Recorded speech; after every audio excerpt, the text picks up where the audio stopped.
stars, and that's who we are. We are voices. There's nothing to fear. Explode in your rear. Feel our voices.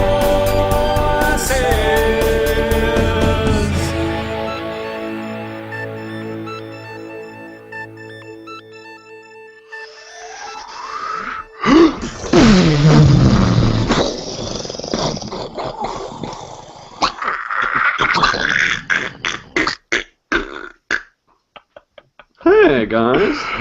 Hi. Hey y'all! Welcome back, VOR. In your ears, in your eyes, and between your thighs. And up in your grill piece. What's up? This is Ed. This is Michael. And this is Carl. This is Michael Wagoner. Michael Wagoner. Reporting live. How you guys doing this week? Sufficient.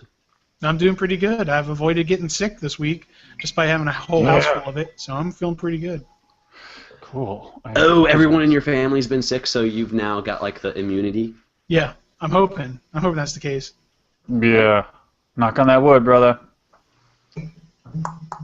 Yeah. See, I'm usually I'm dead. working. Thanks, Dad. So I'm usually a shut-in now that I work from home. So I was concerned because I went to a party this weekend that involved a lot of people, and I shook some hands, and I'm like, oh no, I'm doomed. Mhm. I don't know. And Sometimes. some people had dirty dicks, and it's like it. Once you get down there, and you smell it. It's too late. You're committed. You're committed. It's rude to come up. You know what? I should start doing this. If I know that you just took a leak and it was way too short a time, and I'm just meeting you, I'm going to reach in, like in Mallrats. I'm going to reach down my Jimmy. I'm going to pull that hand back out and say, nice to meet you. They're going to look at me like I'm crazy. I used to have a biology teacher in high school that he'd be like, did you go to the bathroom? And you're like, yeah, number 1 and number 2. You'd be like, number 1, did you wash your hands? You'd be like, yeah. And he's like, what's wrong? Don't know where it's been? You know something? I've heard that before. I heard someone once saying that their dick was clean and all this kind of stuff. Mm-hmm. I still wash my hands because the bathroom in general is dirty. Yeah. Right. And then goodness only knows. Actually, I had someone that actually made the argument that you should wash your hands before you piss. Yeah. It's like it's like just to get all the stuff like you've been out in the public and everything. Sure. Or you get this combination. They go, they do their thing, 1 or 2. They come out, they wash their hands. You're like, oh, right, this is my kind of dude. Mm-hmm. And I mean, not like I'm cruising dudes. I'm just wanting to be clear. But then they'll go and take a paper towel and blow their nose, throw it away, and then walk and like grab that door handle. Yeah. Like, Yeah. come on. Should have thought that through. My whole thing was the people who would bring their cup of coffee when I was working corporate. They would bring a styrofoam, and it's just a styrofoam cup of coffee, and set it on top of the urinal. Ugh.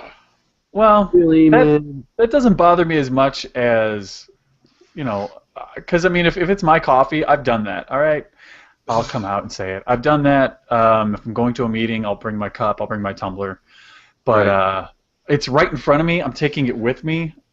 It doesn't. I made a point at work of not having the exact same mug that everyone else did, the company mug. Oh. So you know it's my mug. Yeah, that's not as bad. Oof. I don't know, man. But that's not the topic for tonight. No, it's Bathroom not. hygiene is not the topic for tonight. No, that's next week. That's right. So I could go on all night. I've got stories. Oh Lord. No, we're very proud to bring you someone else's property. Yeah. That property is Robocop Revisited. And we're going to focus on the 1987 classic, not the new one, because I'm the only person here that's seen the new one, because I just went and saw it earlier today. So. Yes. And just to get it out of the way, I'll let you guys know, it wasn't bad.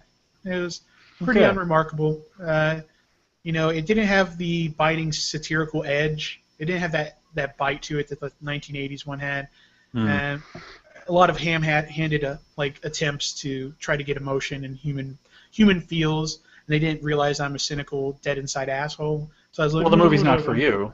Yeah, clearly. It's for the It's for humans apparently. I don't know.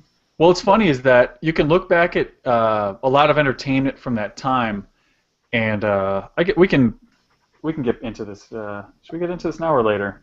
No, I don't whatever. know. Whatever. No, but it's just like, for the example, like I grew up watching Chips, and I love Chips, but I was 4. Yeah. So I watched it again in college, and I'm like, how is this the #1 show in America? This is the dumbest, most awkwardly written, horrible piece of shit. But now, okay, well, now we've got this movie that's made in 1987, Mm-hmm. and it's still beloved, and you can watch it and you get the satirical humor, and you're like, wow, how'd they get away with that? So now let's go to the 90s, where you should have a smarter, more savvy audience, but it's like the filmmakers, not the filmmakers, but really, the money, the studios. Mm-hmm. It's like they don't want to take chances, they don't want to offend, they don't want to challenge. So the lowest common denominator has never been so low. That's what I feel. Yeah. The lowest common denominator wins. And it's By the way, yeah. And we all lose. Yeah. And it's really funny because you're talking about taking risks. And first off, it has a great cast. The new one does. Has Michael Keaton, has Gary Oldman, Samuel L. Yeah. Jackson. I know I'm forgetting a couple other people, but there are some really good actors in it. And even Samuel L. Jackson, like the first half of the movie, he's really great in it, and he's not Samuel L. Jackson. And then you get to the very last scene, and it's almost like they showed up to set to film it, and they're just like, no, we don't have anything, Sam. Just go ahead and be Samuel L. Jackson for 5 minutes to wrap this movie up. And it's like, and then he totally gets out of character, and he starts dropping the motherfucker and stuff like that, and you're just like, you were doing so well. Like you're playing this unique character, and now you're just Samuel L. Jackson again. It's like it's almost like someone at the studio is like, wait, we saw the dailies, and he doesn't say motherfucker once. We have to fix this. It's just like You'd almost think it was in his contract, except that I just worry that it's not. Yeah. It's just what they make him do, and he's like, well, that's my claim to fame. Yeah. The original always get, and now that I'm older, I look back at the original and I get kind of a Toxic Avenger vibe off of it. Mm-hmm. Now that and I look back, I'm wondering if the new one had that kind of schlocky kind of grit, that dirty underbelly feel to it at all. No, is that possible not anymore? It didn't. And and like a good chunk of the movie doesn't even take place in Detroit. And they don't even really like paint Detroit as being like, it's almost like someone from Detroit wrote a memo and be like, yeah, can you make it look a little better, like, because it isn't the dystopia that it is in the 1987 one, which that's Detroit. That was the whole call, right? I mean that's the whole reason that they made Robocop is Detroit was so bad off. That's why we needed more than just cops, Yeah. And that's why the company saw the opportunity to make crime worse, so people will buy our stuff. They were creating this need, this artificial need. Yeah. So, But a lot of that stuff is lacking in the new one. The new one, it looks really good. It's pretty well acted for what it is. Like even the guy that plays RoboCop, especially once he becomes RoboCop, he's pretty good. Okay. But he's no Peter Weller. Yeah, I mean, People are. Hey, who else can be Peter Weller? Now in this one, there's a lot more time spent with his family. Like his family's very much around, from what I'm led to believe. Does that work? Yeah, it doesn't work for me. Like I said, that's kind of like the ham-handed emotional stuff. It's like it just took up time, and that was the other problem I had with it. It was like you're just kind of sitting there waiting for RoboCop to happen. And there wasn't really a whole lot of time as him being RoboCop. A lot of it was just like a lot of angst and like, oh, poor Alex Murphy, a lot of that stuff, and then finally you get like 2 or 3 really good scenes of action and him being RoboCop, and and then it's over. Oh, okay. So. Well, but they also do a sort of a like an Iron Man thing where there's like. I don't want to give away too many spoilers. There's obviously at 209 Returns. Mm-hmm. I don't know to what effect, but also there's like real Robocops. Is that right? Yeah, there's the whole big thing of it is it's taking on the modern twist of like drone technology, Okay. and Okay. they really tackle that, and not giving too much away. This is all thrown out there in like the first 15 minutes of the movie, but Omnicorp is really big on making military drones, but there's a law that forbids drones from being used in the United States on American soil. So and that's what the whole thing is about, is like them trying to get drones authorized on U.S. soil. So. Gotcha. Okay. Well, it's a good way to keep it culturally relevant, although it is kind of disappointing. Like I was really looking forward to Dirty Detroit. I mean, yeah.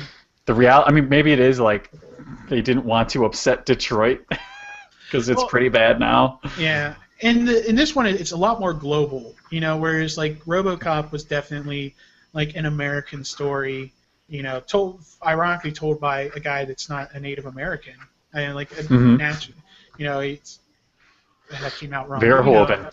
I was going to think how. He wasn't here when the Mayflower landed on him, But yeah, it's like it's definitely a more global story too. So. Okay. Well, I'd still like to see it. Yeah. I mean, initially my reaction was, we don't need to see it. And then I saw the costume concept, and I'm like, this looks terrible. They just put Robocop's head on Iron Man.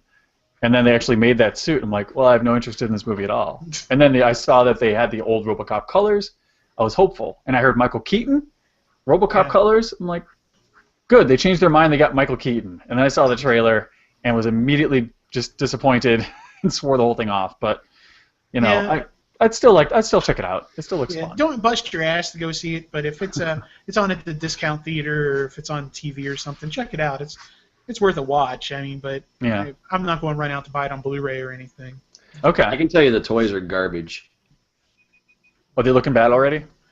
Yeah, I'm not going to say that it is the same people, but do you remember when the Tron figures came out for the new Tron movie? Yeah. And it was like, what? I don't know who it was who did them. I should have remembered that. I mean, to talk about it. It was I think the company was like formed to make these figures, so it's no one we know. It was like Bob's Figures, and and then recently when the Superman Returns, is that what the last one was called? Yeah, I think so. Superman Returns. Yeah. The weird figures. Man of Steel. Man of Steel.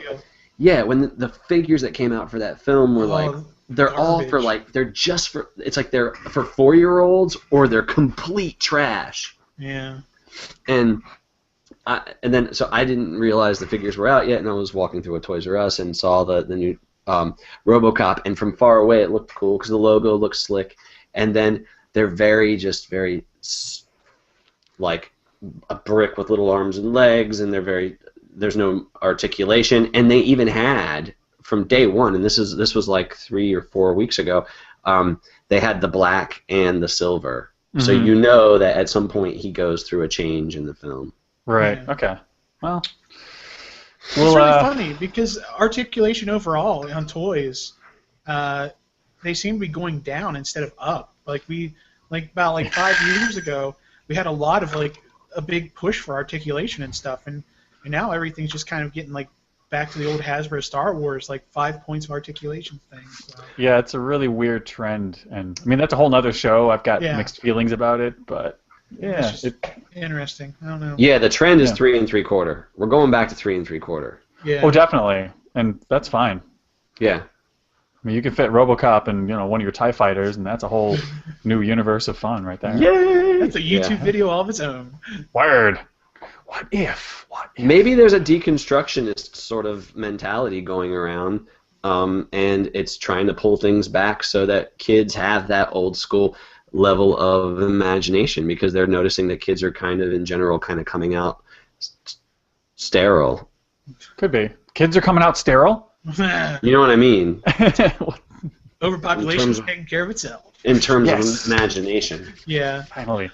I think a lot of it just comes down to like the fact that kids rather play with the Lego video games than Legos themselves. So yeah, and that's just the toys in general, I think. So It's kind of going that way. But again, that sounds like a great idea for a show. yeah, but not this show. Not this show, not this show. But yeah, we're gonna come back tomorrow and continue the Robocop. We're gonna get down and dirty with part man, part machine, all cap. Oh, Great tagline. man-sheen. And meanwhile, hey, come check us out at www.vorradio.com. 24/7, we're always open. Always nerdy stuff to laugh at, share, make some friends. Yep. Come join us at our Facebook group, like the Facebook page, follow us on Twitter, all that happy stuff. Send us voicemails, whatever. Yeah. But yeah, vorradio.com has links to everything VOR. Yep. So until tomorrow, may the Force Be with. Shaboosh! Wow, wow, wow.